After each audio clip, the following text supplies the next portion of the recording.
MacBook Pro M1 was launched in 2021. This laptop was very, very popular and revolutionized the laptop market thanks to the Apple Silicon chips.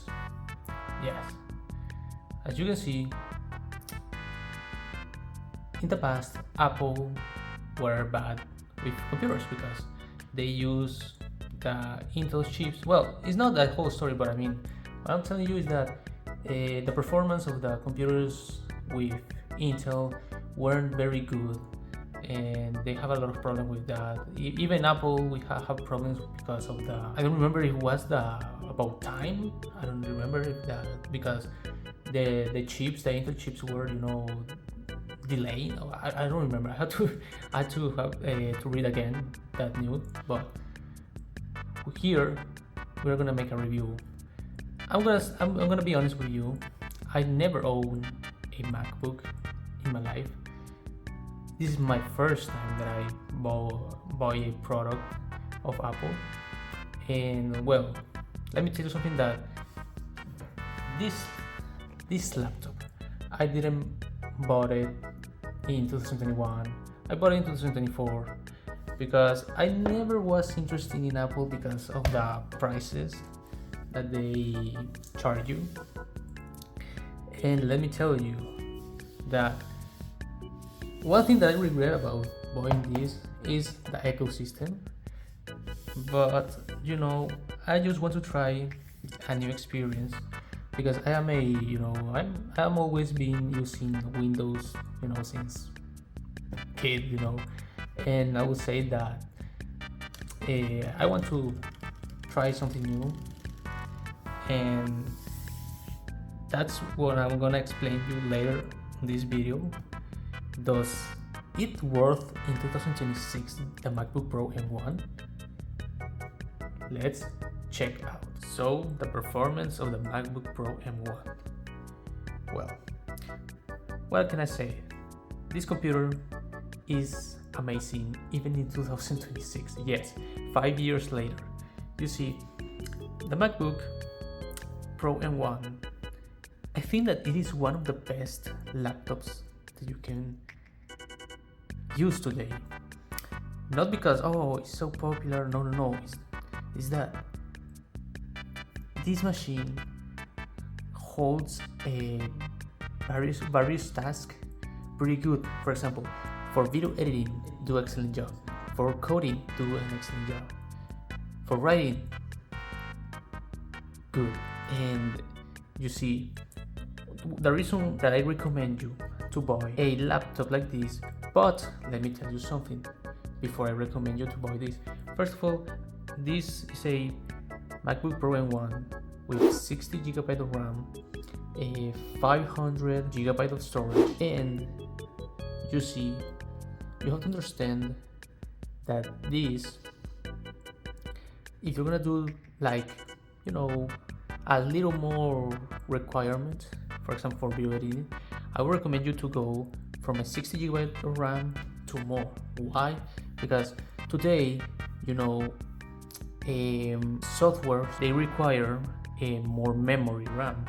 For example, DaVinci Resolve is an example of that you need like 60 GB of RAM, and you have to have a pretty good computer, because if you buy a 8 GB of RAM, I will say that you will have problems with that. So I would not recommend you to buy a 8 GB a MacBook. Never do that. If you're gonna do tasks very high level task, don't buy this one.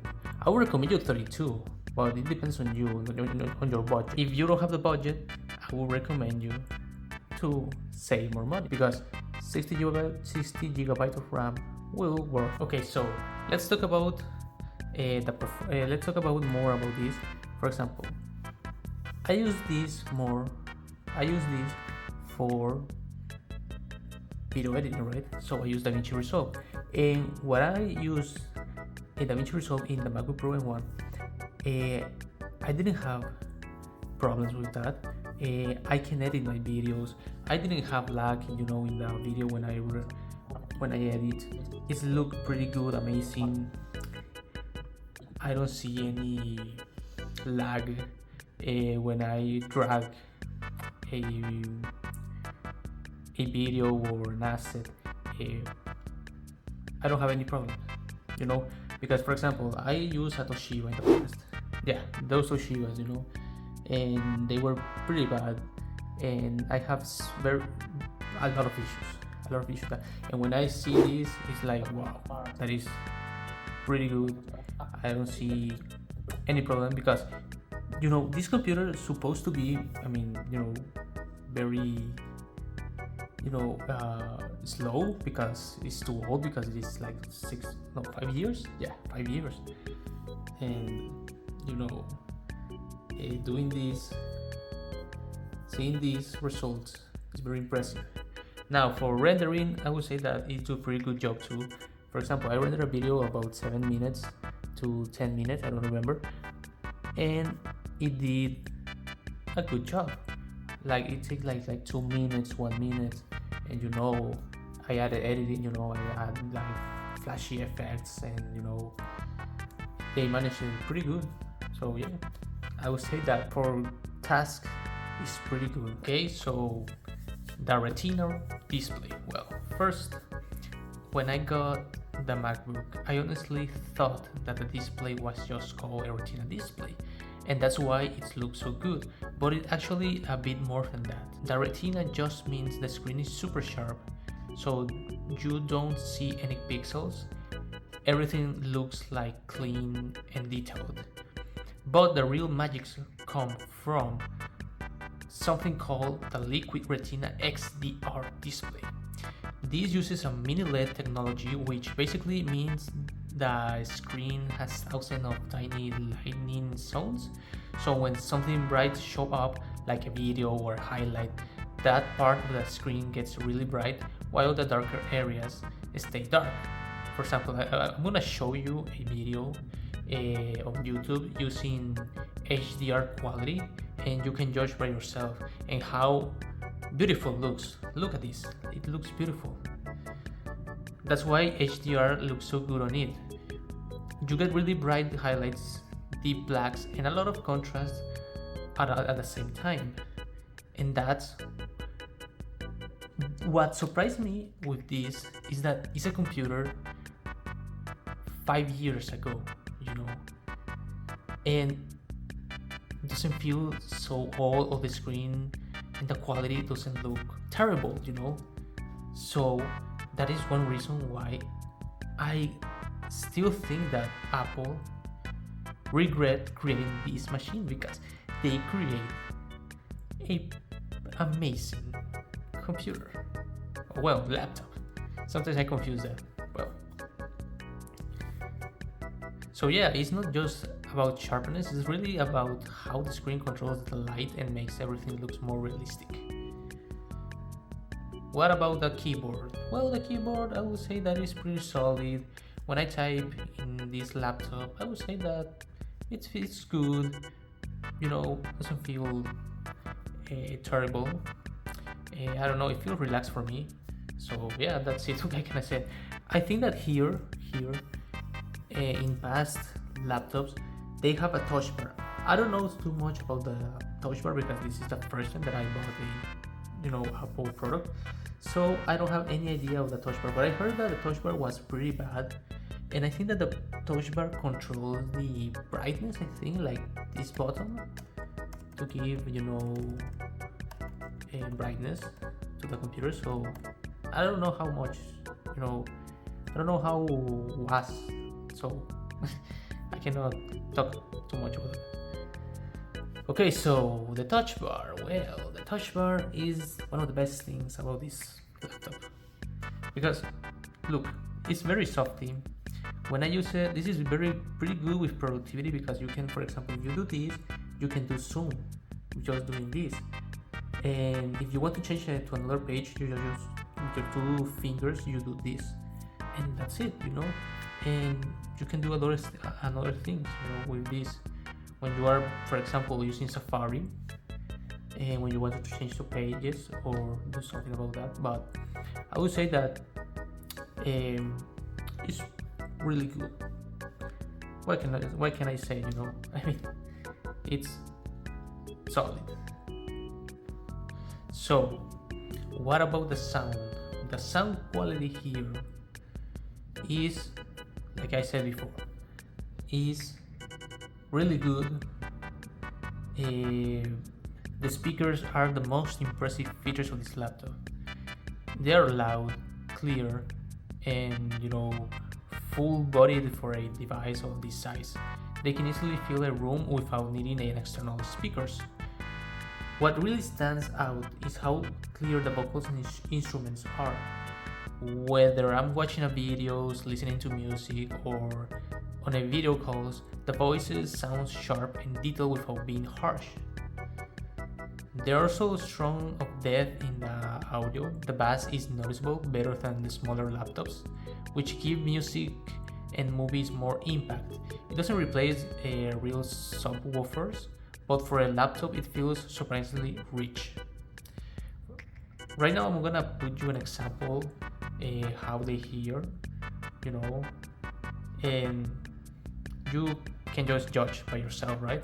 But for me, when I hear the sound, I would say that is pretty good. Okay, let's try the sound here. Okay, just a test here. Okay, that sounds pretty good. Oh, okay. Look. Ah, pretty good.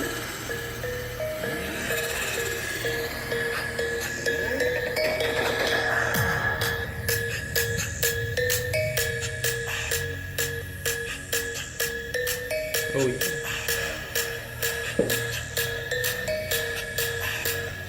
Oh yeah.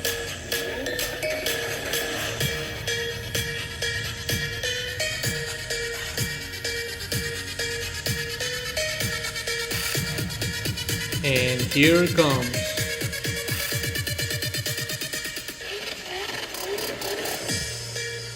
Damn, that sounds good. That sounds good. That sounds good. As you can see, the sound feels premium. The quality of the sound feels premium. And it easily is, well, as you can see, this sound delivers a premium sound quality that matches its high-end design and performance. So that's a good point here. Now, the battery life of the MacBook Pro M1. Well, what can I say about the battery? Well, I would say the duration of the MacBook is, I would say that it is pretty good too. It's like 10 to 12 hours on this MacBook Pro. What can I say about that? It doesn't, it doesn't overheat too much. When you're using for, like for example, DaVinci Resolve coding, it's pretty solid. The duration of the battery. It's not like the old laptops that they drain fast. No, when the MacBook Pro M1 launched, that was a huge, how can I say, a huge change in the battery, because the battery is the best thing that they did. In conclusion, the MacBook Pro M1 is still worth in 2026? Short answer, yes. Yes, this piece of machine still rock. And thanks to the change they did here, thanks to the M1 chips, we have a pretty good product here. I would recommend you, but not just because it's because it's popular and everybody loves it. No, it's because it's very cheap. You can find it cheap. You don't need to buy the M5 Pro because it's too expensive, And now today that finding a computer or laptop is pretty expensive, thanks because of the AI bubble that you can see right now. And those memory RAMs are pretty expensive. Everything is got expensive, and for now, you know that you are waiting to you're waiting to drop the price, because it's like I don't remember the last time that I watched a memory RAM of 32 gigabytes. It was like more than 500 or 800. I don't remember. And that is the reason why today you need to have this machine. So that will be all. If you want me to do reviews, you can put me down in the comments. And what do you think about this? I mean, are you share my opinion or not? Do you still have the MacBook Pro M1? How was your experience, with this computer? Put in the comments. So that's for today. See you.